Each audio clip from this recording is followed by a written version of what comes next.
வணக்கம். அகிலம் ஜெயபாலன்.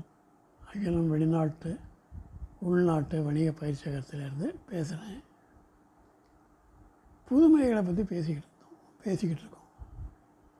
அதாவது வாழ்க்கையில் எந்த துறையில் ஈடுபட்டிருந்தாலும் அந்தந்த துறைகளில் கொஞ்சம் யோசனை பண்ணோன்னா புது யோசனைகள் புது வழிகள்லாம் தோண ஆரம்பிக்கும்.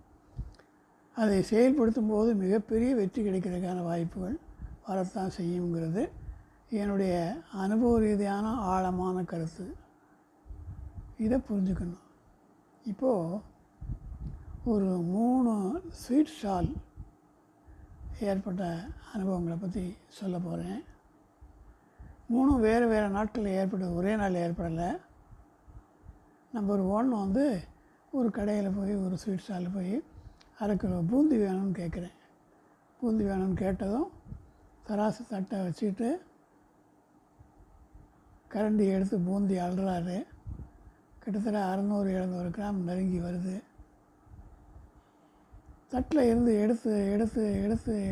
எடுத்து கடைக்குள்ளே போடுறாரு. அரை கிலோ வரும், பில் போட்டு கொடுக்குறாரு. இன்னொரு கடைக்கு போனேன். அந்த கடையில் போனால் அரை கிலோ பூந்தி வேணும்னு கேட்டால் முதல்ல குத்த அள்ளுறாரு. 260-270 கிராம் தான் வருது. மறுபடியும் தட்டில் கடையிலேருந்து எடுத்து சராசரி போட்டுக்கிட்டே இருக்கார். ரெண்டுலேயும் எந்த மாற்றமும் கிடையாது. அதுவும் அரை கிலோ தான், இதுவும் அரை கிலோ தான்.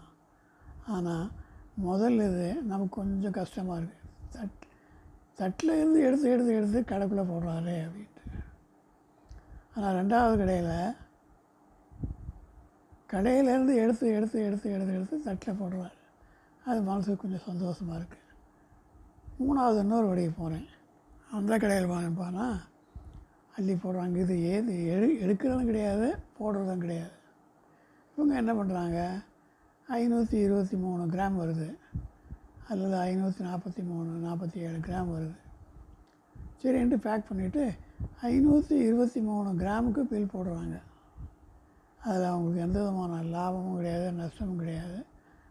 போட்ட சரக்குக்கு பில் போடுறாங்க.